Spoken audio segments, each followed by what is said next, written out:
In May of 2009, 48-year-old Rodrigo Rosenberg was at the peak of his career as one of Guatemala's most prominent lawyers, tall, handsome, and charismatic.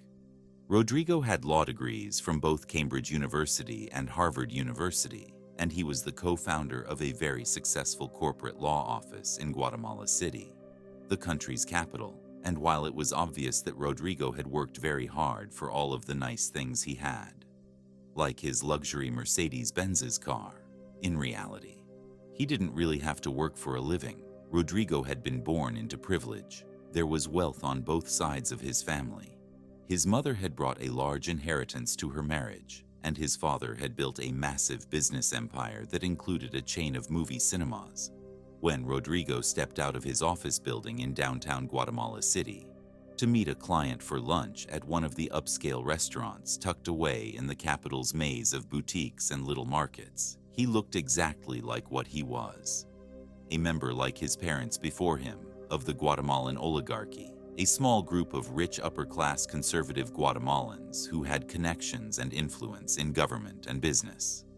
He always wore a dark, perfectly tailored suit, an immaculate white shirt, and a pale blue tie, an expensive uniform that set off his dark features and the ring of black hair cut short around the crown of his bald head. And when Rodrigo talked to his client in one of those hacienda-style eateries with red clay-tiled roofs and cool stucco interiors that he especially favored, it wouldn't be long before his client, like all of Rodrigo's clients, realized that it wasn't just the money or influence that drove Rodrigo. Like his friends and associates liked to say, Rodrigo had a strong sense of purpose as well as ambition, and a very strong sense of right and wrong. He had chosen a career in law because he liked the clarity of the law. If it was practiced fairly, he felt like it was the best way of settling disagreements and disputes. But the thing that really made Rodrigo stand out in this Central American country of 16 million people was not just his brilliance and his drive. It was the fact that he had a reputation for absolute honesty, because Guatemala was a country best known in the world for its incredible levels of corruption and violence. Even though 36 years of civil war between authoritarian rulers and leftist guerrillas had ended back in 1994, that conflict had left more than 200,000 people, many of them civilians, dead, and another 45,000 people, quote, disappeared, which meant either killed or kidnapped, mostly the work of government forces or right-wing paramilitary groups.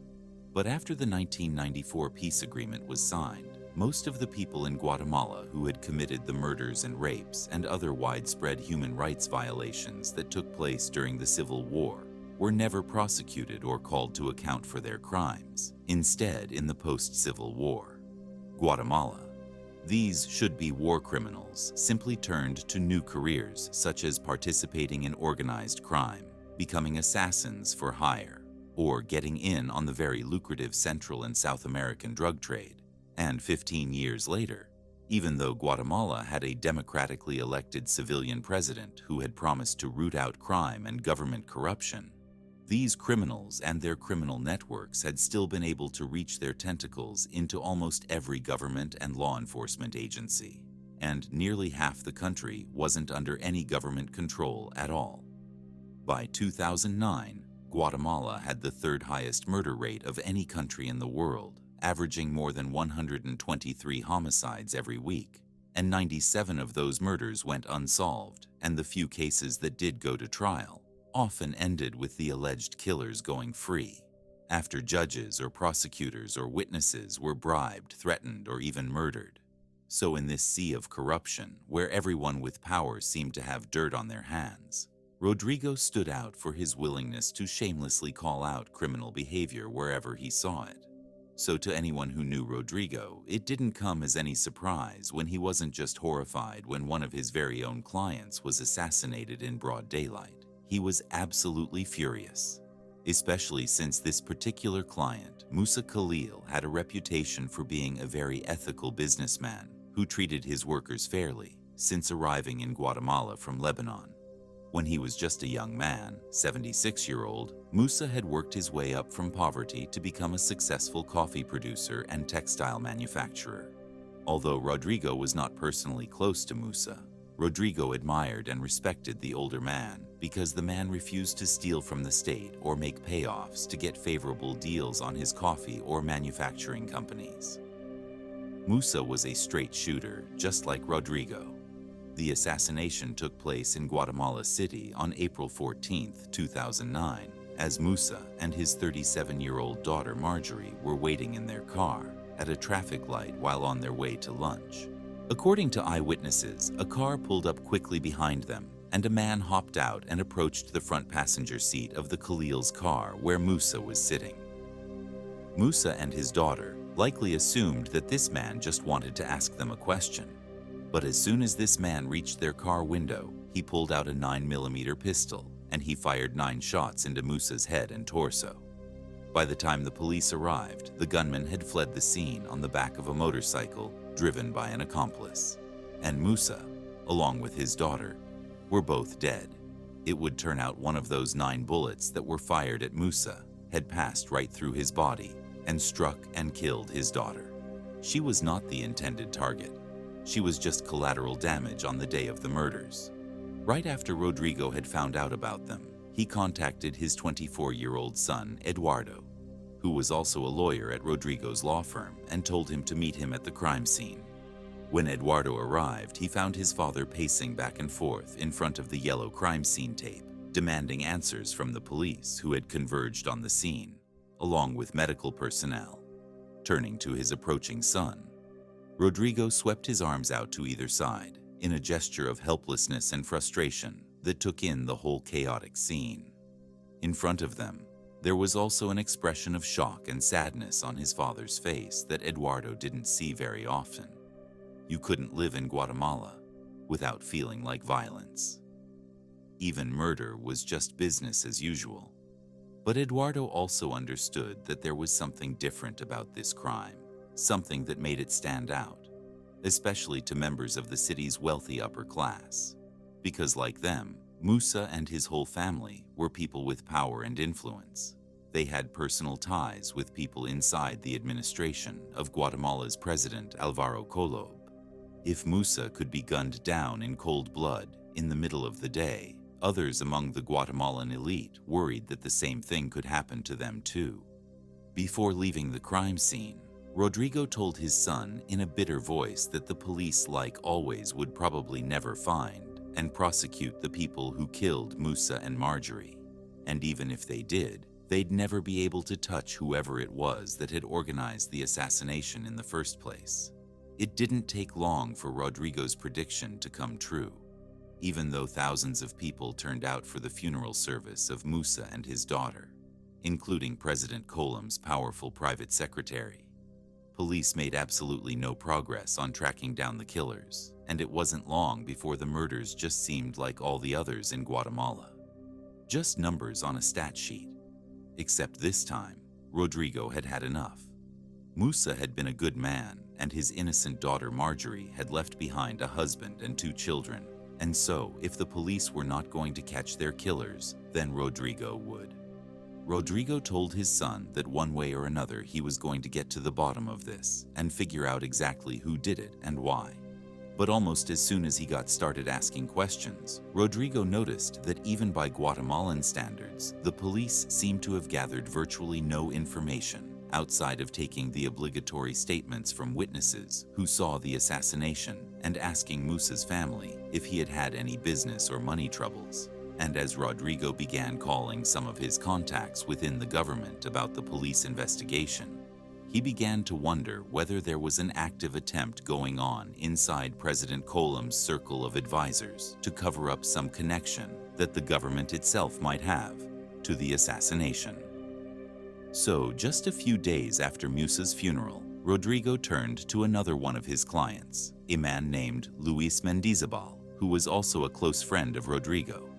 After calling Luis to arrange a visit, Rodrigo slipped out of his law office and drove to the exclusive men's clothing store that Luis owned in one of the capital's most fashionable districts.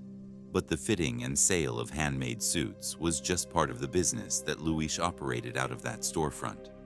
To those who knew him well, they knew that Luis's real skill was in the collection of secrets and information with his flowing white hair and trim mustache, and his easy banter about his family and his grandchildren.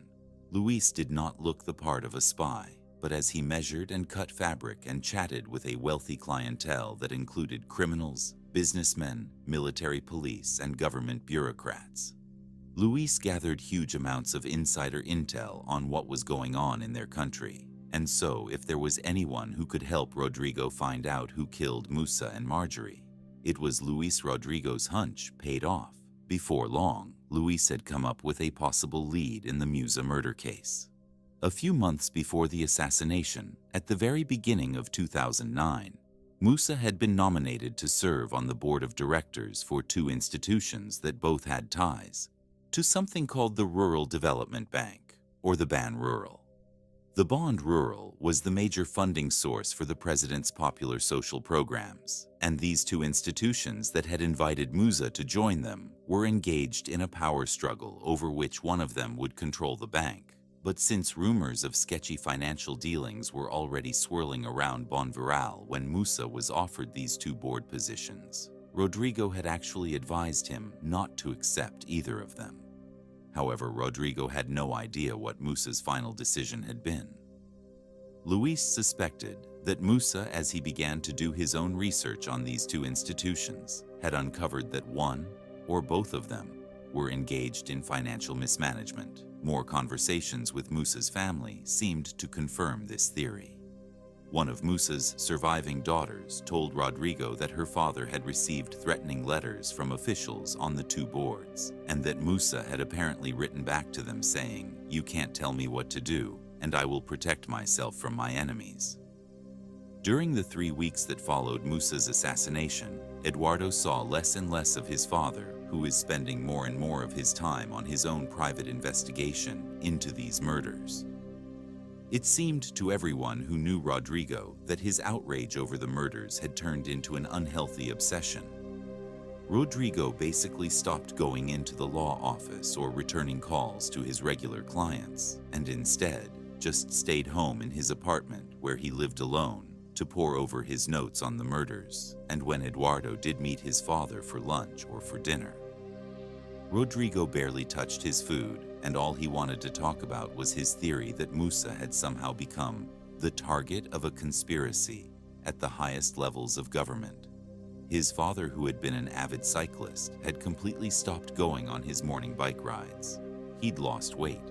His perfectly tailored suits hung on him, just loosely enough that he looked disheveled, and his eyes never stopped moving constantly, checking his phone for calls and messages and showing no interest at all about how things were going.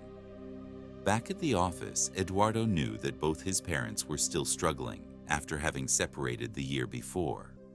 Rodrigo's own father had abandoned his family when Rodrigo was very young, and Rodrigo had never forgiven him, even refusing to accept the inheritance his father had left for him.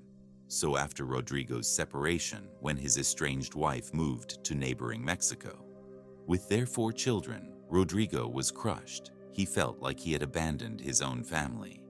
Looking at his father now, Eduardo worried that any progress his father might have made in adjusting to his new situation and moving on with his personal life was now being completely consumed by this private murder investigation.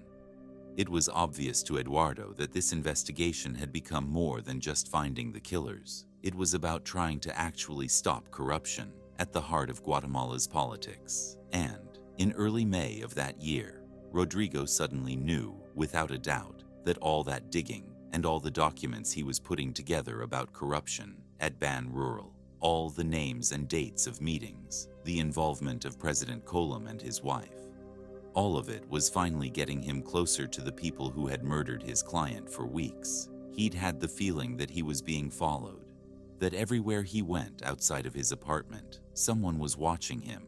But now he had proof, because now Rodrigo, like Musa, had started receiving threats. Except his threats were phone calls, not letters. The first call came on May 5th. It only lasted long enough for the caller to tell Rodrigo to stop his investigation into the murders. After that, The calls came once a day with the same message, and even though Rodrigo couldn't recognize the deliberately distorted voice on the other end of the line, he started to suspect that the threats were coming directly from within President Colom's inner circle, from Colom's private secretary himself, a man named Gustavo Alejos, who actually had an office directly across from the apartment where Rodrigo lived. Not only was Gustavo an influential advisor to the president, his brother was the head of the Guatemalan Congress.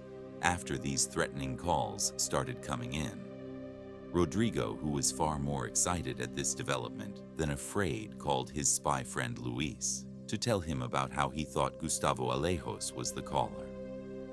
Rodrigo also asked Luis to write down the unknown telephone number that belonged to this threatening caller. Even though he didn't say it explicitly, it was clear to Luis that he was being told to take this number down in case something happened to Rodrigo. After the two friends hung up, Luis felt very concerned. He felt like Rodrigo was aware of the danger he was in, but wasn't fully appreciating it. And so on May 8th, after Rodrigo met Luis at his clothing shop, Luis quickly pulled his friend into a back room, and once the door was shut, and they were alone, Luis told Rodrigo in a hushed tone that not only should he stop his investigation into the murders, but that he should flee Guatemala altogether. Clearly, his life was in danger given the threatening phone calls he was getting, but Rodrigo said he could not stop. Now he knew he was close to getting the name of Musa's killer and solid proof that the government had been involved in the assassination.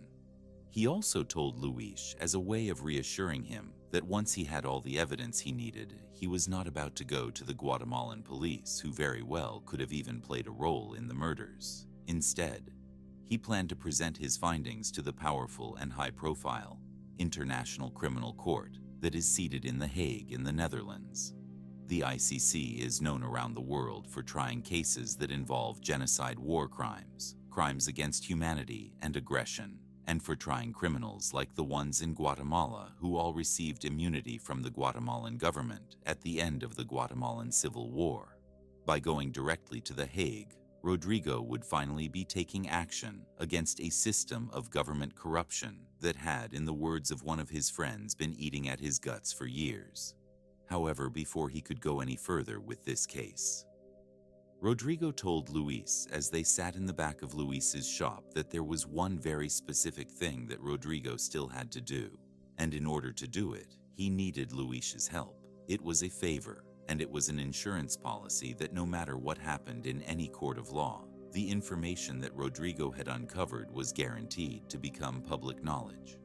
Reluctantly, Luis agreed, and after discussing the details, they arranged to meet again the next day.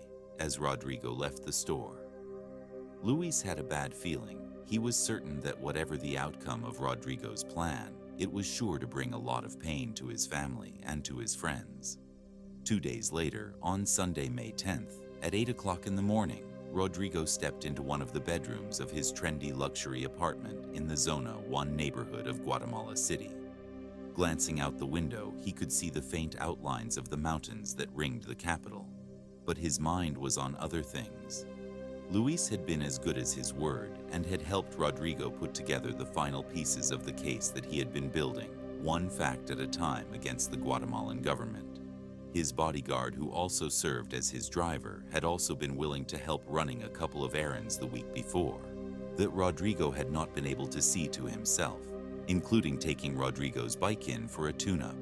It had been more than a month since Rodrigo had done any serious cycling, but the night before, he'd made up his mind that this morning he was going to go out and go for a ride, even if it was just a short one. He was lucky with the day's weather. May was one of Guatemala's rainiest months, but that morning was dry and the sun was breaking through the clouds. Rodrigo pulled on his navy blue bike shorts and blue short sleeve top and laced up his white sneakers. Leaving his bedroom, he checked the gold watch on his left wrist and then walked toward the front door. Pausing long enough to grab the red and white mountain bike that was leaning against the wall in the front hallway, he wheeled his bike to the elevator, and a minute later, he was pushing the bike out of the apartment complex onto the sidewalk that led to the main street that ran left to right in front of the building. Once Rodrigo made it to the edge of this main road, He looked both ways along the road to see if any cars were coming, and as he did, that the sun broke through and suddenly lit up the grass and trees along either side of the street. Just before getting on his bike, Rodrigo checked to make sure his iPod was queued up to his favorite band, Santana. He hit play, and then he pushed his bike off the curb into the road. He turned right, then hopped on his bike and began pedaling down the street. After only a few hundred yards, Rodrigo turned right again, off of the main road onto a service road. The sun reflected off the windows of a brown and white high-rise apartment just ahead of him. On the left, minutes later, Rodrigo noticed a man running across the street in front of him, from the left to the right, and at first Rodrigo thought it was a jogger. But then he noticed this man was wearing jeans and a dark jacket with a high collar. The running man, after he crossed the street and was on the right side, he slowed and then looked intently at Rodrigo, and for a second their eyes met. And then this man with the jeans and the jacket began running at full speed towards Rodrigo. Before Rodrigo could do anything except make a final erratic swerve to the right that took his bike right to the edge of the curb. The man had closed the distance between them, reached into the waistband of his jeans and pulled out a gun. Rodrigo felt the thud of the first 3 bullets and heard the loud crack of each shot. His bike clattered to the pavement as he fell backward over the curb until he was half laying in the grassy median. By the time the second 2 bullets shattered Rodrigo's jaw and forehead, Rodrigo was dead. A few seconds later, nearby residents heard the sound of a car gunning its engine and roaring off into the distance within minutes. Those same residents of the Zona 1 neighborhood were on their phones, making frantic calls to 911 to report the sound of gunfire. Police were on the scene almost immediately. On his way to Rodrigo's apartment, Rodrigo's bodyguard heard the sirens and saw the police cars that were blocking the service road near his employer's apartment.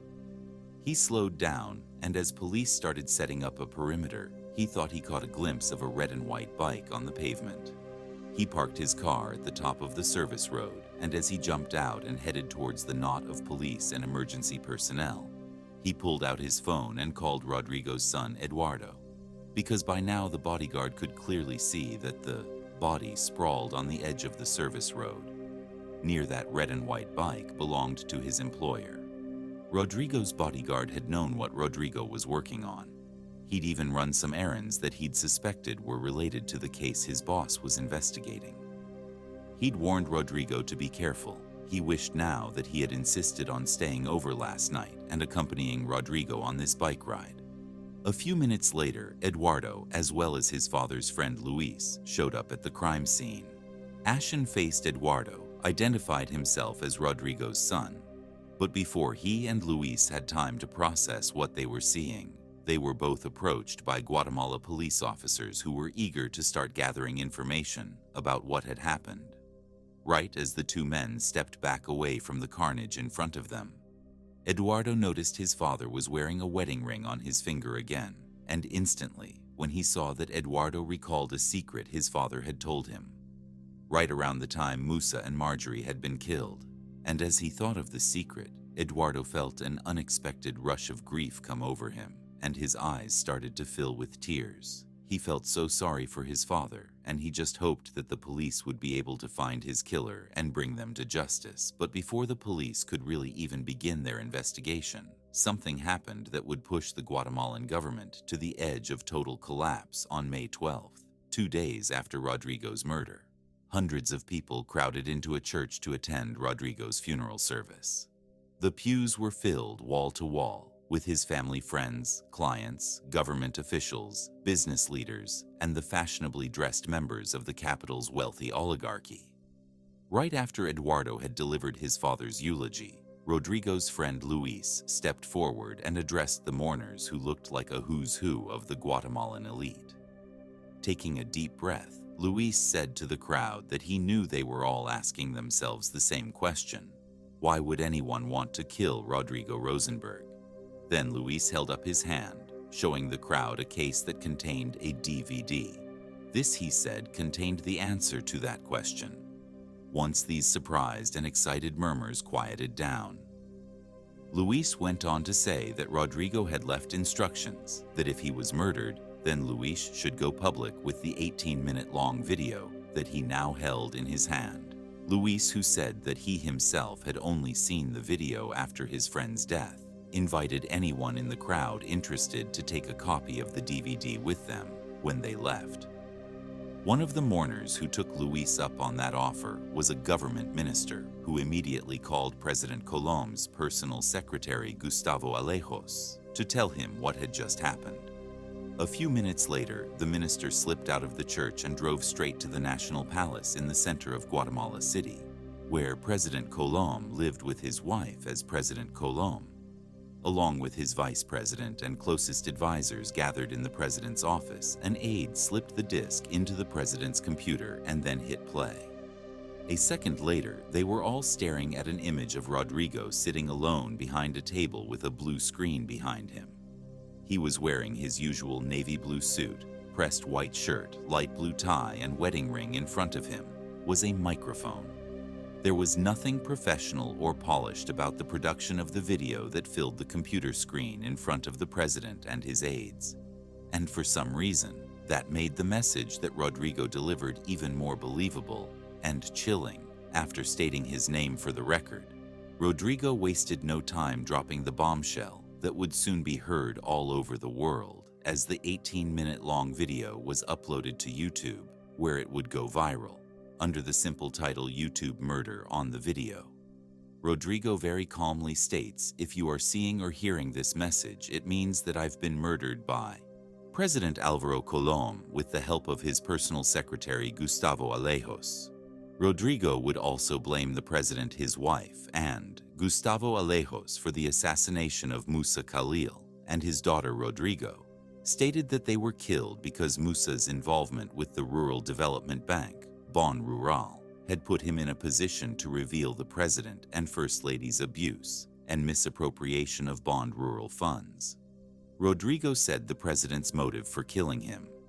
Rodrigo was because Rodrigo had direct knowledge of the conspiracy to kill Musa, and that Rodrigo also had proof that the president and first lady were using Bon Rural to embezzle and launder millions of dollars. Rodrigo warned Guatemalans against believing the smear campaign and cover-ups that would greet these accusations, ending with a plea to all Guatemalans that it was time for massive government reform, and the first step was to get rid of President Colom and replace him with the vice president who was not a thief or assassin, and whose duty it would be to bring the rule of law back to Guatemala.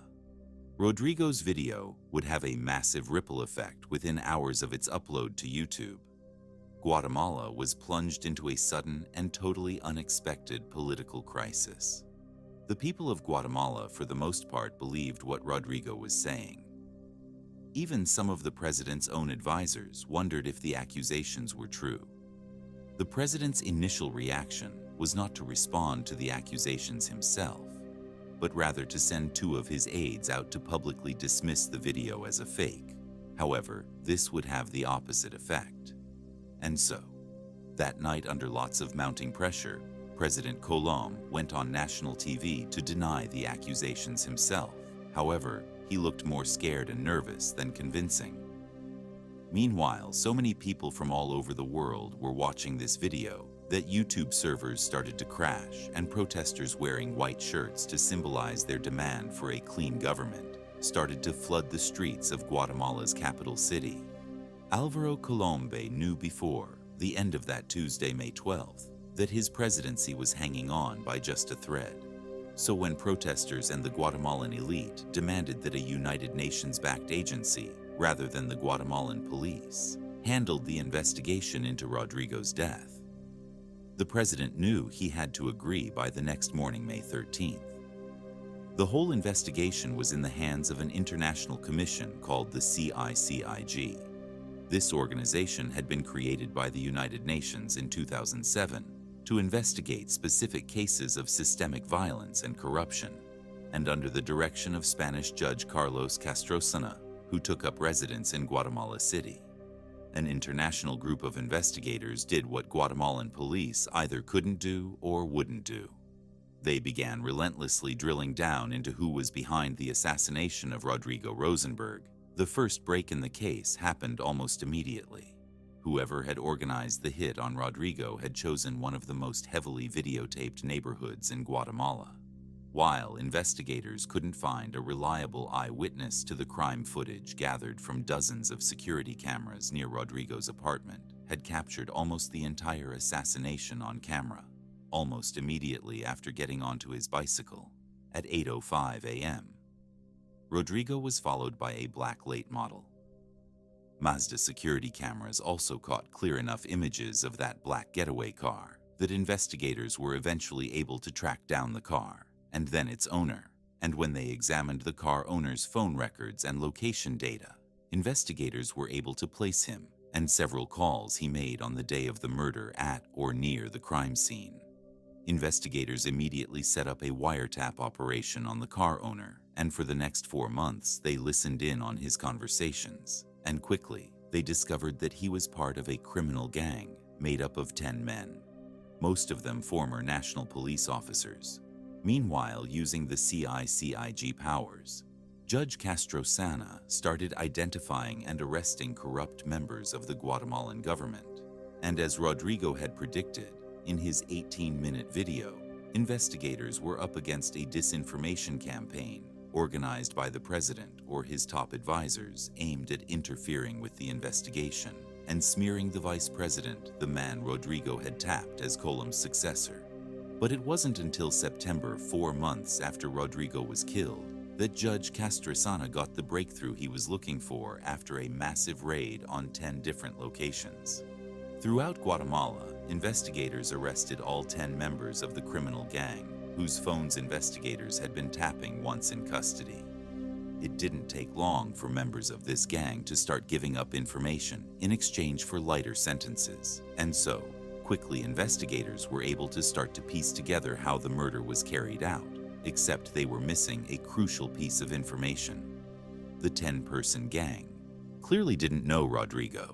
They were just following orders to have him killed. But what the investigators couldn't figure out was who gave them that order. Who was the person behind the scenes making this assassination happen? Judge Castrosana and his team believed this person was an inside man, someone who had been close enough to Rodrigo, who had not ridden his bike in over a month, to know that Rodrigo had chosen that morning to go for a bike ride down that service road. But it wouldn't be until investigators tracked down a small piece of paper with a faded signature on it that the so-called inside man would be revealed based on all the information investigators found. This is a reconstruction of what really happened to Rodrigo Rosenberg on Friday, May 1st, 16 days after the murder of Musa and his daughter Marjorie, and 9 days before Rodrigo's murder.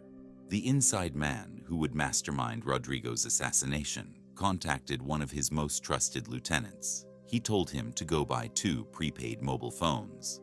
He told the man to pay cash and warned him not to sign his name on any paperwork or sales receipt. The lieutenant did as he was told and dropped both phones along with the sales receipt off at the office of the inside man. By this point, the inside man had already arranged the hit on Rodrigo. He had reached out to 2 men who were actually close friends and relatives of Rodrigo, 2 powerful brothers who owned one of the biggest pharmaceutical companies in Guatemala. The inside man had told them that he needed their help, arranging a hit on a man he described as a, quote, extortionist. The brothers said they knew of a criminal gang that would probably do the hit for about $40,000. The 3 men settled the details. The brothers told the inside man that they would contact the hitmen and arrange the payment along with the delivery of a burner phone that the hitmen would use to communicate with the inside man. The inside man set the murder date for Sunday, May 10th, and told the hitmen that he would be in touch with them before that day, with a detailed physical description of their target along with information on where and when they should actually commit the murder. Then, starting on Monday, May 4th, the inside man used the second prepaid cell phone to start calling Rodrigo's personal cell phone. He called Rodrigo at least once a day for the next 5 days, speaking only long enough to make a single threat. telling the lawyer to stop investigating the assassination of Musa Khalil on May 9th. One day before Rodrigo's murder, the inside man called the hitman to tell them that Rodrigo would be on a bike and would be most vulnerable shortly after leaving his apartment when he turned onto a nearby service road the next day shortly before 8 a.m. The two hit men sitting outside Rodrigo's apartment in the black Mazda with tinted windows heard their phone buzz. The driver took the call and turned on the speakerphone, and then they heard the sound of the inside man's voice. The shooter sat up and listened while he double-checked that his 9mm pistol was loaded. The voice on the phone was low and calm. Their target, he told them, was a tall, thin man dressed in navy shorts, a light blue top, and white sneakers. He would be leaving the apartment building at about 8:05 a.m. He'd be riding a red and white mountain bike. He told them to follow Rodrigo onto that service road and then ambush him.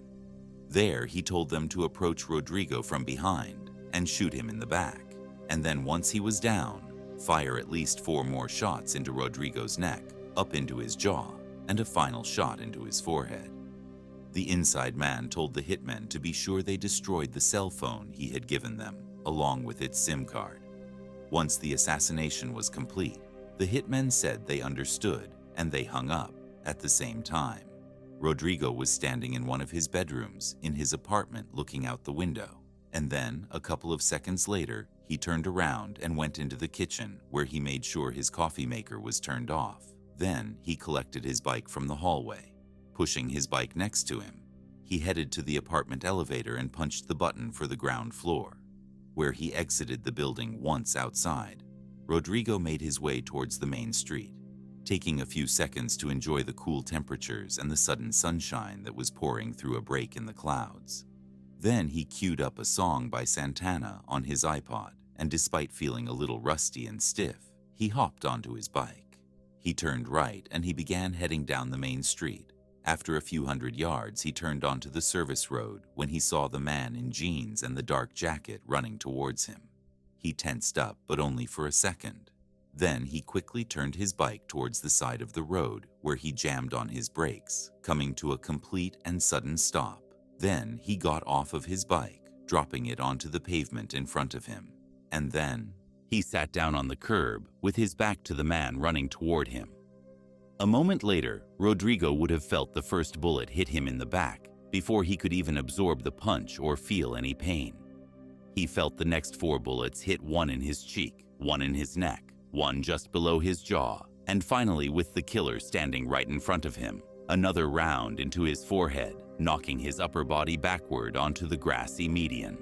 Seconds later, residents of the apartments in Zona. One called the police. It would turn out the inside man.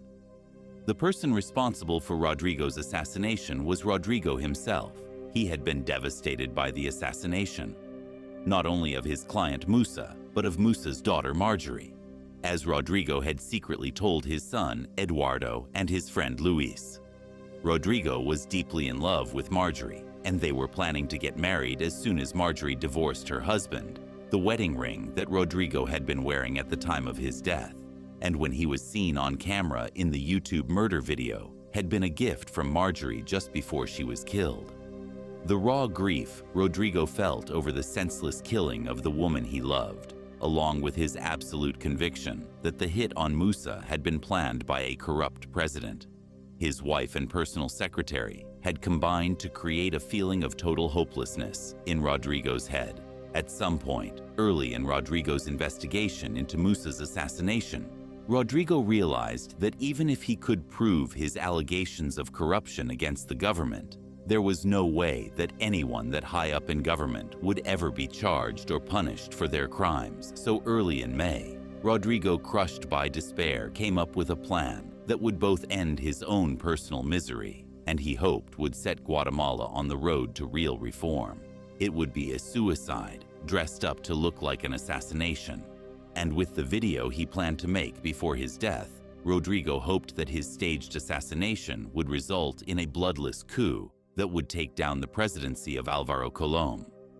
So it was Rodrigo who had contacted his wife's cousins.